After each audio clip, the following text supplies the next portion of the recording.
Olá, tudo bem? Sou José Machado, cirurgião pediátrico. Hoje estamos aqui com um novo episódio do nosso podcast. Estamos hoje com o Dr. Adriano, fonoaudiólogo, formado aqui pela Universidade Federal do Sergipe, com especialidade em fonoaudiologia neonatal. Adriano, muito obrigado por aceitar esse convite da gente. Eu que agradeço, Dr. José Machado. Para mim é uma honra, é uma enorme satisfação estar aqui hoje com vocês. Adriano, hoje a gente vai falar de um tema muito em voga hoje em dia, né? E que é um pouco controverso, que é freio de língua. Exatamente. Freio de língua curta, fazer a frenectomia. Tem muitos protocolos, tem muita controvérsia. Uma pessoa fala uma coisa, um grupo fala outra coisa. Cada serviço tem um. Eu queria falar um pouco, resumir um pouco e falar isso somente pra mãe que tá vendo a gente. Quando é que a gente tem indicação de avaliar o freio de língua do bebê? O exame da linguinha, pela própria lei, recomenda-se avaliar ainda na maternidade. Então, toda maternidade e hospital do Brasil deve ser, no mínimo, oferecido e informado sobre a importância desse exame, já que faz parte da triagem do neonatal. Então, assim como os demais exames, teste do pezinho, coraçãozinho, orelhinha, olhinho, assim também o da linguinha. Existe a necessidade da liberação da linguinha, como a frenectomia ou a frenotomia, quando há limitação da mobilidade de língua para as funções orais, no caso do bebê, para sugar. Teoricamente, preconizando, segundo a Organização Mundial de Saúde, aleitamento materno no seio da mãe. Então, quando existe limitação da movimentação dessa língua para a correta extração desse leite e as futuras funções, como mastigar, engolir, respirar, falar, é indicado essa liberação. Pronto, então a gente vai ver nos primeiros dias, né? Isso. A gente tem que esperar um pouco, não pode o bebê nascer e já fazer esse teste, Exatamente. né? Tem um tempo para fazer esse exame. Exatamente. A recomendação dentro da maternidade é que seja feito ali por volta das 48 horas, então teoricamente ali antes da alta hospitalar. Depois das 24, pelo menos. Isso, exatamente. Porque o bebê ainda está chegando ao mundo, vai ter o contato pele a pele, vai, sempre que possível, já mamar, ainda no centro cirúrgico ou dentro do alojamento conjunto, e aí vai sendo ali ajustado e auxiliado pela equipe, né, de saúde até a realização do exame. Quando é que esse teste a gente começa a se preocupar? Quando é que vai ter o dado? Pronto. Porque, assim, às vezes pra gente, a gente consegue identificar, mas às vezes pra mãe, o bebê, como é que é o normal de mexer a língua do bebê? Perfeito. E como é que seria esse anormal? Quando o bebê nasce e é feita essa avaliação, teoricamente a gente discutia porque faz parte da inspeção e avaliação do pediatra. Mas, devido à variabilidade da anatomia da língua e por não termos ainda protocolos validados e adaptados para essa população específica, acontecia de ter muito subdiagnóstico. Então, eram indivíduos que cresciam, se tornavam adultos e passou por todo esse processo da infância à fase adulta com alguma dificuldade ou adaptação. Com isso, o estudo, da doutora Roberta Martinelli, que é a fonoaudióloga autora do exame, ela constatou a importância de ser feito esse diagnóstico precoce, já que estava observando que, por ser algo congênito, não mudava ao longo da vida. Então, esse freno lingual, quando é alterado, ele não se alonga, ele não é liberado através de exercícios e atrapalhava, de uma maneira geral, de menor ou maior grau, em toda a fase da vida, levando algum impacto. Com isso, é feita uma realização anátomo-funcional, tá? Então, pode ser feito ainda no colo da mãe, quando não possível, um local que tem uma certa elevação para que esse bebê fique mais elevado e apoiado. É feita uma manobra,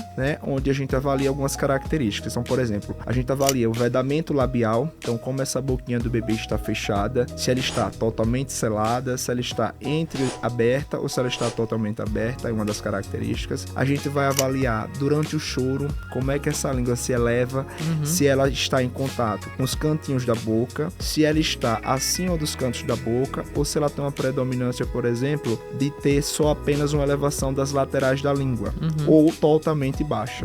Uma outra característica é realizar justamente a manobra de elevação da língua, que a manobra é realizada por recomendação desse protocolo. Com os 2 dedos polegares, a gente baixa o queixinho do bebê e os 2 dedos indicadores, a gente realiza uma elevação da língua suavemente, com muito cuidado, para não ter risco de deslocamento da articulação temporomandibular. Falando parece fácil, mas na hora o bebê chorando não é tão fácil. Não é fácil, exatamente. E aí requer justamente essa angústia, porque a gente fica assim, eu tô vendo um freno ali, e agora? Será que é preso? Será que é normal? Porque freio de língua todo mundo tem. Freno de língua todo mundo tem. E é até importante a gente falar, que o freno de língua é uma membrana, constituída de tecido, e é justamente, ela é visível na elevação e na retração da língua, tá? Então muita gente acha assim, coloca a língua para fora, não visualizamos. Mas quando a gente pede a elevação e a retração, durante esse processo de tensão então esse frênulo é visualizado. Mas para ser presa precisa ter essa alimentação. O que eu sempre falo pra mãe é que assim, quando a gente vai se preocupar com o freio, é como se fosse um anzol. Perfeito. Puxando a língua e não deixando ela se movimentar. Às vezes você vai colocar a língua pra fora, fica um anzol no meio, então a língua fica em formato de coração. Isso. Você quer levar a língua pra cima, aí você não consegue, então você só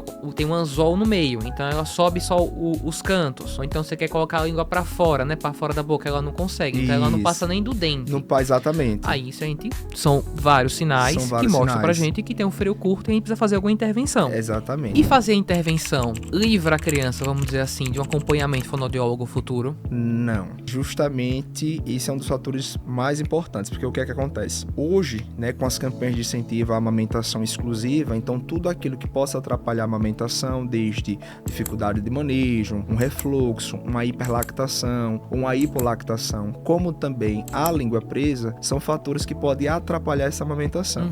Então, quando a gente diagnostica e pede essa liberação, é justamente para que essa língua esteja livre para executar seus movimentos, favorecendo assim uma melhora da pega, do tempo de mamada e da extração desse leite. Só que nenhum bebê nasce sabendo mamar, ou seja, é aprendido. E conforme requer esse aprendizado, esse acompanhamento torna-se ainda mais necessário, especialmente quando foi feita essa liberação de língua e esse bebê então vai se adaptar a essa nova anatomia, já que essa língua estava presa, como você pontuou o exemplo do anzol, agora está solta e ele precisa se organizar nesse seio da mamãe. E o fonoaudiólogo, né, o profissional justamente habilitado para essa avaliação, diagnóstico e tratamento desse manejo das funções no seio da mamãe. Tem algum sinal, algum sintoma que a mãe possa perceber em casa, que talvez ela comece a desconfiar que tem alguma coisa ali errado na linguinha? Tem.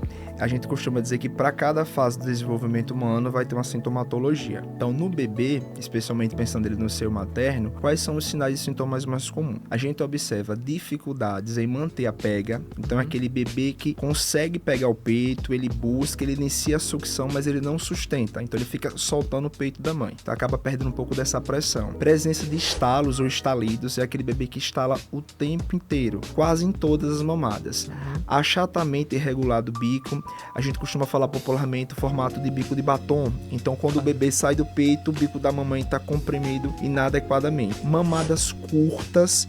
Então, um bebê que não tem condições respiratórias, porque ele cansa mamando, então ele fadiga e acaba mamando menos. Ou então, mamadas muito longas, porque ele demora muito para extrair o volume de leite e ele acaba passando, então, mais tempo nessas mamadas. E outro episódio também que pode acontecer é a presença de tosse e engasgo durante o processo de amamentação, já que a língua não faz a elevação correta para jogar, então, esse leite, né, o bolo alimentar, para deglutir. Às vezes pode também estar um pouco de fissura no bico da mama, né? E também as dores, né? Que é um dos principais motivos de causa de desmame da amamentação, até hoje. Acaba, né? E assim, o que acontece? A gente tem alguns procedimentos que a gente faz, que o pessoal sempre tem, mães acabam perguntando, doutor, o que é que vai fazer? Como é que vai fazer a cirurgia do freno? Como é que vamos fazer a frenototomia? Existem algumas técnicas, né? Que vai variar muito a depender da idade do bebê. Isso. Né? Quanto mais novo o bebê, ou seja, quando tá na maternidade, é muito mais fácil a gente fazer a frenotomia simples. Isso. Que é com material, com anestesia, às vezes com sedação apenas, uma tesoura. Por quê? Porque um bebê tá pequeno, então a vascularização da língua é menor, o risco de sangramento é menor.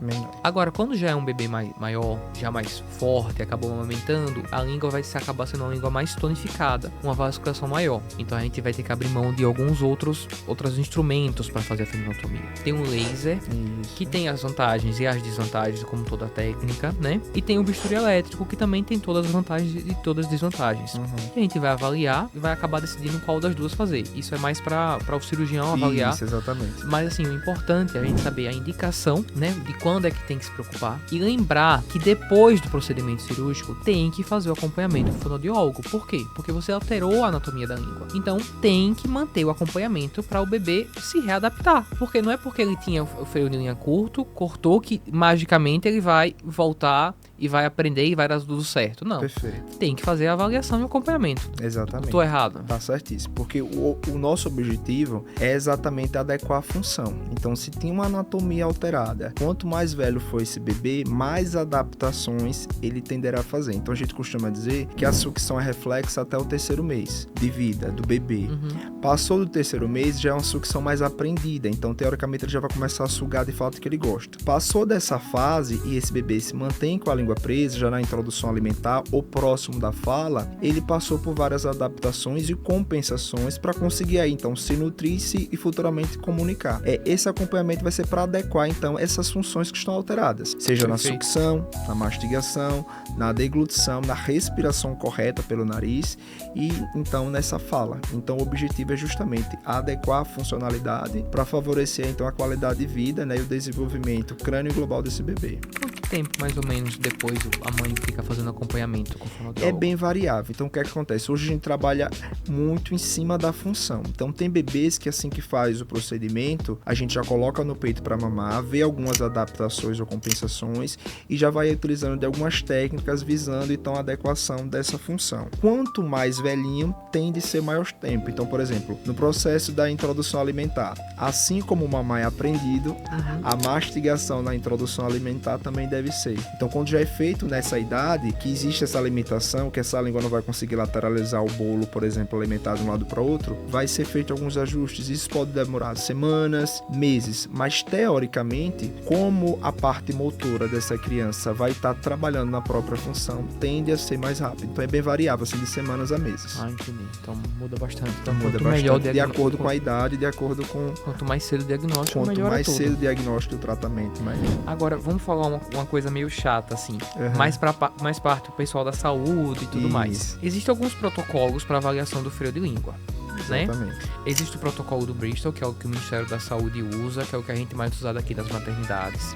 Isso. E tem o protocolo da doutora Roberta. Isso. Que é um pouco mais, que acaba sendo mais completo, que foi feito pelo fonoaudiólogo especialista. Quais os pontos, assim, que mais diferenciam um protocolo do outro? Perfeito. Assim, mais pra gente da saúde entender. Perfeito, Então, o que é que acontece, né? A lei foi feita exatamente pela produção desse trabalho científico da doutora Roberta. Foi justamente para facilitar o diagnóstico precoce e a intervenção. O protocolo na maternidade é realizado sempre pela triagem, então essa avaliação anatomo-funcional, variando em 3 resultados iniciais. O normal, então essa língua vai estar livre para executar a amamentação, depois a mastigação, o ato de deglutir, a fala. Duvidoso, que é uma pontuação que fica ali entre 5 e 6, então acende-nos o alerta, tem um frênulo aqui, em tempo não está havendo alimentação, vamos aguardar um prazo de 30 dias para ver como vai ser a maturação dessa sucção. Porém, se a mãe estiver com queixas de amamentação, como essas citadas, sinais e sintomas, dificuldade na pega, dor mamilar, mamadas muito curtas, deve entrar em contato com o especialista antes para antecipar essa reavaliação. Quando é alterado, é indicada essa liberação. Então, na maternidade, apesar da lei, né, receber esse nome de teste da linguinha através do estudo da doutora Roberta, o Ministério da Saúde recomenda o uso do protocolo Bristol. Porém, qual a diferença, assim, minimamente do outro? Um avalia a parte anatomofuncional, então, além das estruturas, também se leva em consideração a função, porque para ser língua presa, precisa limitar os movimentos da língua. E o outro é mais objetivo no quesito em casos severos. Então, acaba que o que acontece? Quando examinado na maternidade, aquele que a gente às vezes até brinca assim, esse é tão presa que até o rapaz da limpeza, vendo chorando, sabe. Mas os casos que são duvidosos e os casos que requer esse acompanhamento é um diferencial, porque para a gente fechar esse diagnóstico, como a gente já pontuou, vai requerer ali várias características que leve a essa conclusão para ser feita então essa indicação da liberação. Então acaba que o diagnóstico da maternidade acaba sendo mais dado para os casos severos. Isso, exatamente. E os casos que requer reavaliação acompanhado posteriormente ambulatorial. Quando a criança acaba tendo esse diagnóstico duvidoso e acaba indo bem na amamentação e tudo mais, acaba crescendo, tem algum sintoma que a gente possa desconfiar depois desse freio? Quando sai com resultado de duvidoso, quando ele retorna, nos próximos 30 dias ou até menos, a gente vai vamos realizar a avaliação de todo o protocolo. Então, na maternidade, só a triagem com aqueles itens, e quando esse bebê dá duvidoso, a gente aplica todo o protocolo. Nesse protocolo vai ter o histórico familiar, se tem algum caso na família, vai ter algum problema de saúde que isso possa interferir diretamente nessa qualidade da mamada ou até mesmo no procedimento. Então, por exemplo, um caso de bebê com refluxo, que a gente sabe que essa mamada já está ali sendo atrapalhada. Ou um caso de um bebê que tem alguma cardiopatia, que a gente sabe que naquele momento não vai ser a prioridade. Ou alguma outra anomalia congênita. E também vai ser avaliado, além da parte anatomofuncional, itens como a avaliação da sucção não nutritiva, que o fonoaudiólogo vai examinar, vendo ritmo, pressão, força, e a avaliação nutritiva, então diretamente na mama da mãe. Nessa avaliação, te marca alguns itens de observação, seja da pega, dos grupos, da força, do ritmo, do tempo e da qualidade dessa mamada. Então, a gente consegue observar se nessa mamada está tendo as tão chamadas compensações. Então, a gente pode ver, porque já alguns estudos de ultrassonografia já mostram que quando o bebê tem língua presa, há maior tensões do músculo do masseter e também do bucinador. Então tem contrações excessivas de músculos, que isso era para exatamente, que isso era para estabilizar o peito na boca, eles acabam atuando. Então, basicamente, é como se a língua pedisse: me ajudem aqui que eu não estou dando conta. Nessa avaliação associada aos itens do protocolo, a gente consegue então fechar esse diagnóstico. Realmente são detalhes, né? São detalhes que fazem a diferença para a conclusão diagnóstica assertiva. Para a conclusão, né, assertiva, não tem jeito. Mas eu acho que o que a gente queria falar era mais ou menos isso: a importância do freio de língua, a importância do acompanhamento após a frenotomia e as indicações, né, que a gente vê que são indicações bem precisas. A gente tem vários protocolos, mas os protocolos acabam convergendo bastante, principalmente nas indicações e nos objetivos, né? Adriano, queria agradecer mais uma vez sua presença aqui hoje com a gente. Tá certo? Espero tê-lo aqui novamente em breve e muito obrigado. Obrigado, meu querido. Até a próxima. Até.